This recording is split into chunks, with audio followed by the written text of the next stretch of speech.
अस्सलाम वालेकुम। शायद लंच टाइम हो गया है और किसी ने खाना नहीं खाया। अस्सलाम वालेकुम। Good afternoon ladies and gentleman. Thank you for giving me opportunity to present in front of you all seniors, CEOs from big companies from Pakistan and very knowledgeable pharmaceutical industry. अगर हम आज बात करते हैं इंडियन फार्मास्यूटिकल इंडस्ट्री की, सबके जुमा पे नाम आता है कि India is one of the fastest growing country and pharmaceutical industry is one of the main what you can say wheel in a कॉग for Indian development. सुबह से मैंने काफ़ी लोगों से सुना कि इंडिया इंडस्ट्री इतनी ग्रो कर रही है, इतनी मार्केट शेयर है, वर्ल्ड वाइड एक्सपोर्ट्स में इतनी ग्रोथ की है। उसके पीछे जो वजह है, काफ़ी सारी वजह लोगों को सारी पता है और काफ़ी चीज़ें ऐसी चीज़ें हैं जो किसी ने अब तक ध्यान नहीं दी कि इसके पीछे वजह क्या है कि इंडियन इंडस्ट्री इतनी ग्रो कर गई। तो आपके सामने मैं ACG वर्ल्ड वाइड की तरफ से प्रेजेंट करूंगा what is the point of view of Indian company, क्यों इंडिया इतना क्यों ग्रो कर गया।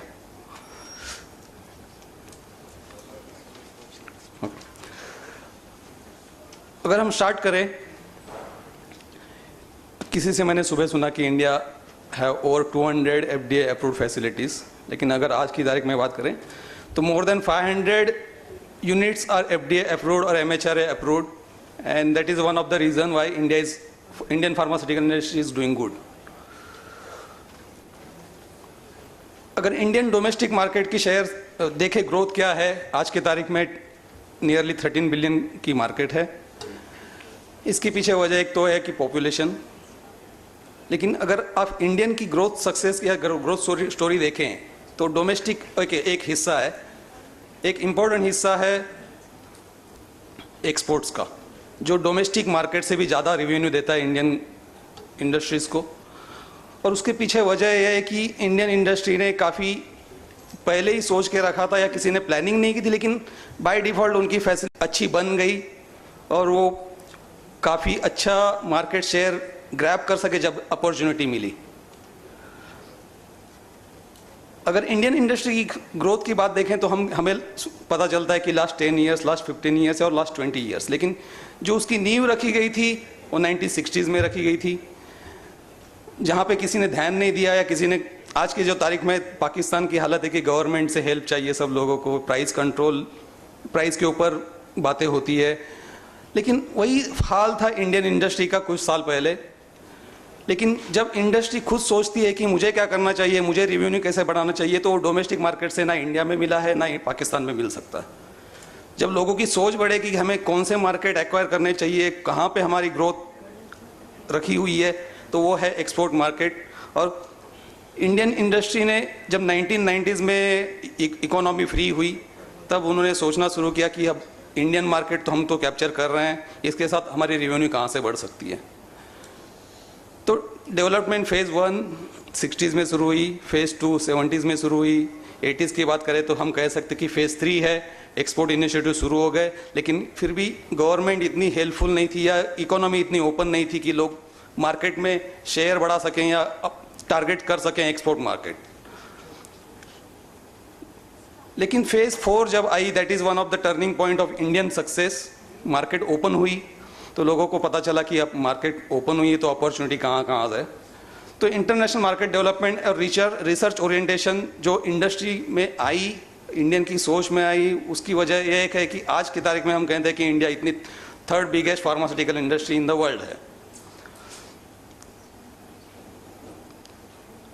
अगर हम लास्ट 10 साल की बात करें, वहीं पे लोगों को ध्यान आता है कि ये 10 साल में इतनी ग्रो करके, लेकिन उसकी जो स्टार्ट हुई थी 90s में हुई थी। मोस्टली जब US FDA MHRA अप्रूवल की बात हुई थी, most of the facilities are were ready to grab the opportunity and go for certification. तो जो हम ग्रोथ देखते हैं लास्ट 10 साल की, उसकी शुरुआत तो 60s में हुई थी, लेकिन उसको बढ़ावा जब दिया गया गवर्नमेंट की तरफ से 1990s में दी गई। अब ये जो अपॉर्चुनिटी मिली एक्सपोर्ट्स में इंडियन फार्मा इंडस्ट्री, उसकी वजह क्या है? एक तो लार्ज स्किल बेस, जो एक्सपर्ट्स चाहिए इंडस्ट्री को वो अवेलेबल था।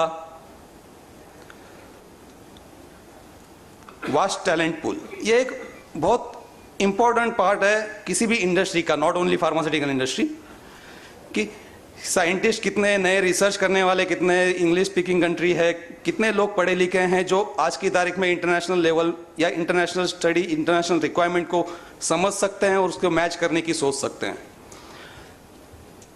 और एक वजह ये आपको दिखाई देगी, large number of trend Indians returning home from north America and Europe. जो कुछ भी वजह होगी, या इंडियन इकोनॉमी इतनी बढ़ गई कि उतना उनको सैलरी हाइक हो गई या उनकी लिविंग स्टैंडर्ड बढ़ रही है, जो मैच कर सकते हैं इंडिया में आके, उन्होंने सोच लिया कि ठीक है हम रिटर्न जाएंगे हमारे मुल्क और हम हमारी मुल्क की तरक्की में हिस्सा हो जाएंगे। तो वो भी एक रीज़न है कि इंडियन फार्मास्यूटिकल इंडस्ट्री क्यों ग्रो कर गई। इसके अलावा unmatch cost competitiveness, lower cost of infrastructure and skill man power. जो हालत आज पाकिस्तान की लोग इंफ्रास्ट्रक्चर के लिए, जो इलेक्ट्रिकल सप्लाई, मैन पावर या जो भी रोड्स वगैरह ट्रांसपोर्टेशन फैसिलिटी, वो भी इंडिया में ऐसे नहीं कि एक दिन में चेंज हो गई। यही सोच है कि फ्यूचर में क्या करना है, उसके वजह से गवर्नमेंट ने भी सपोर्ट कर दिया कि एक रेवेन्यू जनरेशन इंडस्ट्री है, तो इसको कैसे सपोर्ट किया जाए। Strong local industry, growing expertise with international regulatory compliance, high quality manufacturing and updated capacities. ये जो है, जो इंडस्ट्री, हमने ये सोच के नहीं कि हमें एक्सपोर्ट्स में ध्यान देना है। पहले हमने सोचा कि इंडियन मार्केट है, इंडियन मार्केट इतनी बड़ी है तो एक्सपोर्ट्स की क्या ज़रूरत है। लेकिन जब एक सैचुरेशन लेवल आ जाती है एक मार्केट की, वो आ गई, तो फिर लोगों ने ध्यान देना कि हमारी ग्रोथ कैसे होगी, जो हर कोई सोचता है। तो उन्होंने ध्यान दिया कि एक्सपोर्ट्स की तरफ। Spirit, very strong entrepreneurial spirit. तो मैनेजरियल स्किल्स या जो आगे की सोच होती है वही है। लोग मोस्टली 5 साल के आगे सोचते नहीं है किसी भी इंडस्ट्री में। अगर आप सोचना चाहें, शुरू करेंगे कि मुझे 15 साल के बाद क्या करना है, 20 साल के बाद मैं कहाँ होना चाहूँगा, तो आपकी सोच उस तरह से बदलेगी, तो आप चेंज ला सकते हैं। 20 साल के बाद जो आपकी एम्बिशन है, जो आपको अचीव करना है, उसके लिए सोच आज से लाएंगे तो हो सकती है। लेकिन उसको जितने जल्दी आप इम्प्लीमेंट करेंगे, that is speed also is very important factor. Availability of capital, stock market has seen unprecedented growth in the last decade.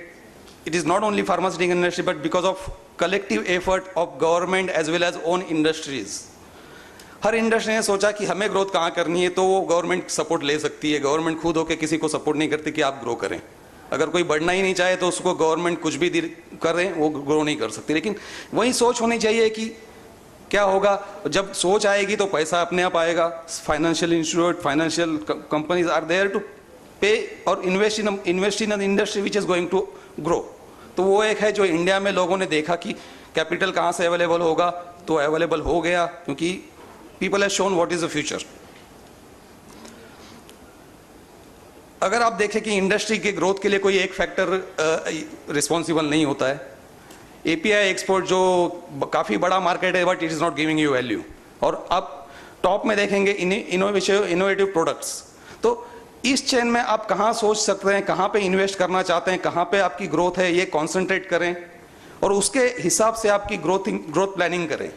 तो इस चीज़ में कोई बाहर वाला आपको ये नहीं बताएगा कि आप यहाँ पे ही कॉन्सेंट्रेट करें। खुद आपको ढूंढना है कि आपकी रिस्पॉन्सिबिलिटी क्या होनी चाहिए और आपकी ग्रोथ कहाँ पे होनी चाहिए, आपकी एक्सपोर्ट्स ओरिएंटेशन कौन सी फील्ड में होनी चाहिए।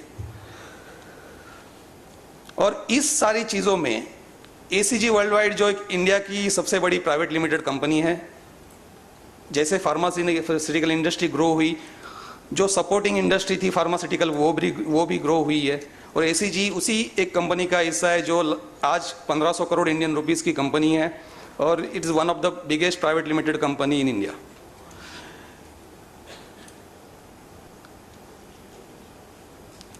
जो हम बातें सुने जावेद साहब से कि क्वालिटी ठीक है, आप एक टारगेट रखेंगे, ये मुझे क्वालिटी अचीव करनी है, लेकिन आपके पास रिसोर्सेज क्या है वो मैच करने के लिए। तो जैसे आप पार्टनर ढूंढते हैं कि कोई फार्मास्यूटिकल इंडस्ट्री खुद सारी क्वालिटी नहीं इंप्लीमेंट कर सकती, उन्हें वो भी सप्लायर चाहिए, वो भी सपोर्ट चाहिए, वो भी इंडस्ट्री चाहिए जो उनको सपोर्ट कर सके। तो एसीजी कंपनी जिन्होंने इंडियन इंडस्ट्री को सपोर्ट किया मैन्युफैक्चरिंग पॉइंट ऑफ व्यू से, पैकेजिंग पॉइंट ऑफ व्यू से और R&D, जो एक इंडियन फार्मास्यूटिकल इंडस्ट्री का काफ़ी बड़ा हिस्सा है। क्वालिटी इक्विपमेंट्स होंगे तो क्वालिटी आपको ज़्यादा परेशानी नहीं देगी। तो वही एक सक्सेस स्टोरी है कि इंडियन फार्मास्यूटिकल इंडस्ट्री की लोकल सप्लायर्स अवेलेबल थे उन्हें जो वर्ल्ड स्टैंडर्ड को मैच कर सकें। काफ़ी सारी मशीनें जो अलग अलग तरह की, लेकिन ये सब आप देखेंगे कि सॉलिड डोसेज सिस्टम में जो ACG की स्ट्रॉन्ग होल्ड है, packaging systems, equipments, R&D equipments. और ACG क्या है, हम काफ़ी लोगों को कहते हैं कि आप इंडिया आएँ, सिर्फ फार्मास्यूटिकल इंडस्ट्री ना देखें, फार्मास्यूटिकल इंडस्ट्री उनके प्लांट विजिट ना करें, आप उनको भी विजिट करें जो सप्लाई करते हैं इंडियन फार्मास्यूटिकल इंडस्ट्री को, आप समझ सके कि सप्लायर की लेवल भी क्या होनी चाहिए, तो वो इंडस्ट्री वो सस्टेन कर सकती है क्वालिटी या वो जो रिक्वायरमेंट रखी है किसी FDA रेगुलेशंस ने, MHRA रेगुलेशंस ने। तो ACG एक ग्रोथ सक्सेस स्टोरी है इंडियन फार्मास्यूटिकल इंडस्ट्री के, और सपोर्ट्स के वजह से उसकी खुद की ग्रोथ रेट इतनी अच्छी है कि लास्ट 10 साल से हम 20% से ग्रो हो रहे हैं। अगर ACG वर्ल्ड वाइड की अगर सुने तो दुनिया में जो एम्प्टी हार्ट जिलेटिन कैप्सूल बनाती है तो दुनिया की सबसे सेकंड लार्जेस्ट मैन्युफैक्चरिंग करने वाली कंपनी है कैप्सूल्स की। हमारे 4 प्लांट्स इंडिया में हैं, 1 प्लांट क्रोएशिया में है, और in future we are putting plants और with in 2 years in Brazil as well as in Thailand. और हमारी ये सब capsule facilities US FDA approved है। तो even though we are not direct manufacturing of pharmaceutical products, still we apply and we got certified for from US FDA। तो जो supplier है वो भी आपकी क्वालिटी मेंटेन कर रहे हैं, तो आपकी फाइनल प्रोडक्ट क्वालिटी वाली ही होनी चाहिए। अगर इक्विपमेंट्स की बात करें तो हमारे 15,000 मशीन्स वर्ल्ड वाइड इंस्टॉल्ड है, ACG में मैन्युफैक्चर किए गए, इन्हें ACG इंडिया से सप्लाई किए हुए, and we have presence in more than 100 countries including almost all countries in Europe as well as in Canada, USA, और बाकी जो अंडर डेवलपिंग कंट्रीज है वहाँ पे तो है ही हमारा presence, even though you can call China, Brazil, Indonesia, Malaysia. तो जो क्वालिटी सप्लायर है, क्वालिटी प्रोडक्ट देने वाली जो कंपनी विश्वास रखती है हमें क्वालिटी प्रोडक्ट चाहिए, उसके लिए जो अगर सपोर्ट हो गया, हम नहीं कह रहे हैं कि ACG को चुने, ACG से आप राय भी ले सकते हैं, आप हेल्प भी ले सकते हैं, और किसी भी चीज़ पे आप इंफॉर्मेशन मांग सकते हैं, क्योंकि इंडियन फार्मास्यूटिकल इंडस्ट्री में हमने इतने काम किए हैं कि हमें पता है कि इंडस्ट्री को क्या रिक्वायरमेंट है, इंडस्ट्री की क्या प्रॉब्लम होती है, कहाँ पे उनको सोचना चाहिए, कहाँ पे उनको इन्वेस्ट करना चाहिए। हम देखते हैं कि काफ़ी इंडस्ट्री में इन्वेस्टमेंट तो हो जाती है, बाद में मशीनरी के यहाँ पे कॉस्ट रिडक्शन की बातें चलती है, क्योंकि that is the end of the complete project finalisation, तो वहाँ पे पैसा बचाया जाता है। सो अगर आप क्वालिटी प्रोडक्ट चाहते हैं, जैसे जावेद साहब ने कहा कि आपकी सोच पूरी होनी चाहिए कि आपको क्या चाहिए, और उसके हिसाब से आप अगर सिलेक्ट करें कि आपके कौन से पार्टनर हो गए आपकी सक्सेस स्टोरी के लिए, उस पार्टनर को चुने जो उन्हें पता है कि क्या चाहिए। यूरोपियन भी चूज़ कर सकते हैं, उनको तो वास्ट एक्सपीरियंस है, बट एक्सपीरियंस चाहिए तो उस इंडस्ट्री को चुने जो कॉस्ट इफेक्टिव है, सप्लायर भी कॉस्ट इफेक्टिव और वो भी क्वालिटी मेंटेन करता है। तो ACG किसी भी तारीख में आपको हेल्प करने के लिए तैयार हैं। अगर आज की तारीख में देखें तो हमारे ऑलरेडी 50 मशीन पाकिस्तान में चल रहे हैं। हम तो अगर मुझे याद आ रहा है कि ACG is the only company which is having strong presence in Pakistan. हमारे लगभग हर साल 15 से 20 बंदे ट्रैवल करते हैं। लोग कहते हैं कि travelling into Pakistan from India is difficult और Pakistan to India is difficult, but मुझे तो ऐसा कभी नहीं लगा कि पाकिस्तान में आके मैंने कुछ प्रॉब्लम फेस की है। तो किसी भी वक्त हमारे पार्टनर है बिजनेस लिंक्स इंटरनेशनल यहाँ पे, उसके साथ हम 10-15 साल से काम कर रहे हैं और इंशाल्लाह हम करते रहेंगे जब तक है हम। तो कितनी भी हेल्प चाहिए, किसी की भी हेल्प चाहिए, आप राय ले सकते हैं। चाहे हमें विजिट करें, हमारी मैन्युफैक्चरिंग फैसिलिटीज़ विजिट करें, आपको पता चले कि सप्लायर की क्वालिटी क्या होनी चाहिए। तो यही चाहते हैं हम कि आप सोच वही रखें जो इंडिया ने रखी थी 15, 20, 25 साल पहले। मुझे लग रहा है कि पाकिस्तानी फार्मास्यूटिकल इंडस्ट्री सोच चेंज आ रही है, US FDA, MHRA की बातें चल रही है। तो इंशाल्लाह नेक्स्ट 5-10 साल में आपके पास काफ़ी अच्छी फैसिलिटीज़ होगी जो US FDA, MHRA अप्रूव्ड होगी। Thank you.